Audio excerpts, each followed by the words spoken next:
Ben Fielding, Decentralizing Machine Intelligence.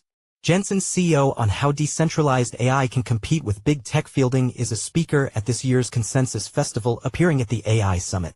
It started with a noisy desk. The desk was a wooden cubicle in a lab at Northumbria University in northern England, where a young AI researcher began his PhD track. This was in 2015. The researcher was Ben Fielding, who had built a large machine stuffed with early GPUs to develop AI. The machine was so loud it annoyed Fielding's labmates. Fielding crammed the machine beneath the desk, but it was so big he had to awkwardly stick his legs to the side. Fielding had some unorthodox ideas.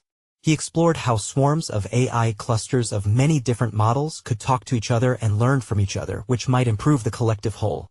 There was just one problem: he was handcuffed by the realities of that noisy machine beneath his desk. And he knew he was outgunned. Google was doing this research as well, Fielding says now. And they had thousands of GPUs in a data center. The things they were doing weren't crazy. I knew the methods. I had lots of proposals, but I couldn't run them. Ben Fielding, CEO of Gensyn, is a speaker at Consensus 2025 in Toronto. Jeff Wilso is the host of the People's AI, the Decentralized AI podcast, and will host the AI Summit at Consensus 2025. So a decade ago, it dawned on Fielding compute constraints would always be an issue. In 2015, he knew that if compute was a hard constraint in academia, it would absolutely be a hard constraint when AI went mainstream. The solution? Decentralized AI. Fielding co-founded Gensyn along with Harry Grieve in 2020, or years before decentralized AI became fashionable. The project was initially known for building decentralized compute, and I've spoken with Fielding about this for CoinDesk and on panel after panel at conferences, but the vision is actually something wider: the network for machine intelligence. They're building solutions up and down the tech stack. And now, a decade after Fielding's noisy desk annoyed his labmates, the early tools of Gensyn are out in the wild.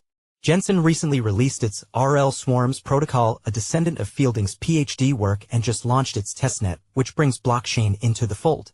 In this conversation leading up to the AI Summit at Consensus in Toronto, Fielding gives a primer on AI swarms, explains how blockchain snaps into the puzzle, and shares why all innovators, not just tech giants, should have the right to build machine learning technologies. This interview has been condensed and lightly edited for clarity. Congrats on the testnet launch. What's the gist of what it is? Ben Fielding, it's the addition of the first MVP features of blockchain integration with what we've launched so far. What were those original features pre-blockchain? So we launched RL, Reinforcement Learning Swarm, a few weeks ago, which is reinforcement learning, post-training as a peer-to-peer network. Here's the easiest way to think about it. When a pre-trained model goes through reasoning training, like DeepSeek, R1, it learns to critique its own thinking and recursively improve against the task. It can then improve its own answer.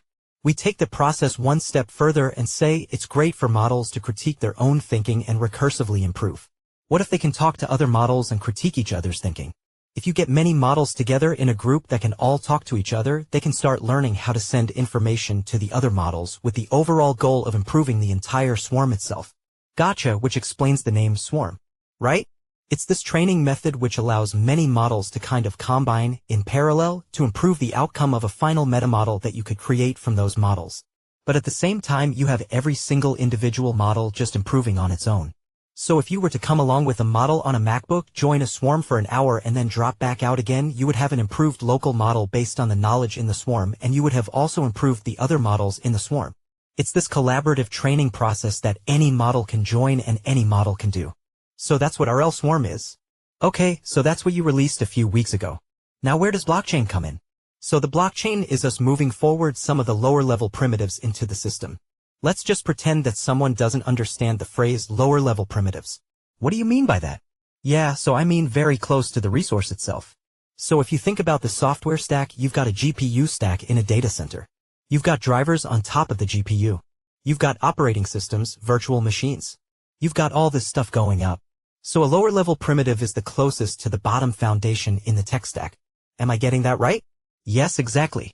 And the RL Swarm is a demonstration of what's possible, basically. It's just a somewhat hacky demo of doing really interesting large-scale, scalable machine learning. But what Gensyn's been doing for the past 4+ years, realistically, is building infrastructure. And so we're in this period now where the infrastructure is all at that version 0.1 sort of beta level. It's all done. It's ready to go. We have to figure out how to show the world what's possible when it's quite a big shift to the way people think of machine learning. It sounds like you guys are doing a lot more than decentralized compute or even infrastructure. We have three main components that sit underneath our infrastructure. Execution. We have consistent execution libraries. We have our own compiler. We have reproducible libraries for any hardware target. The second piece is communication. So assume you can just run a model on any device in the world that's compatible. Can you get them to talk to each other? If everybody opts into the same standard, everybody can communicate like TCP/IP from the internet, basically. So we build those libraries, and RL Swarm is an example of that communication. And then finally, verification. And I'm guessing this is where blockchain comes in. Imagine a scenario where every device in the world is executing consistently. They could link models together. But can they trust each other? If I connected my MacBook to yours, yes, they could execute the same tasks. Yes, they could send tensors back and forth, but do they know that what they send to the other device is actually happening on the other device or not? In the current world, you and I would probably sign a contract to say, yes, we agree that we'll make sure our devices do the right thing. In the machine world, it needs to happen programmatically. So that's the final piece we build: cryptographic proofs, probabilistic proofs, game theoretic proofs to make that process entirely programmatic. So that's where the blockchain comes in. It gives us all of the benefits of blockchain you can imagine, like persistent identity, payments, consensus, etc. And so what we're doing with the testnet now is taking RL Swarm and the primitives of the other infrastructure, and we're adding in the blockchain components and saying, hey, when you join a swarm now, you have a persistent identity, which exists out there on a decentralized ledger. In the future, you'll have the ability to make payments, but right now you have that trust consensus mechanism where we can terminate disputes. So it's kind of an MVP of the future Gensyn infrastructure where we're going to add in components as we go. Give us a tease of what's coming down the pipeline? When we reach mainnet, all of the software and infrastructure is live against blockchain as the source of trust, payments, consensus, etc., identity. This is the first step of that. It's adding identity in and saying when you join a swarm, you can register as the same person. Everyone knows who you are without having to check some centralized server or website somewhere. Now let's get wild and talk further in the future. What does this look like 1 year from now, 2 years from now, 5 years from now?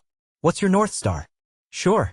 The ultimate vision is to take all of the resources that sit under machine learning and make them instantaneously programmatically accessible to everyone. Machine learning is heavily constrained by its core resources. This creates this huge moat for centralized AI companies, but it doesn't need to exist. It can be open sourced if we can build the right software. So our view is Gensyn builds all of the low-level infrastructure to allow that to get as close to open source as it possibly can. People should have the right to build machine learning technologies.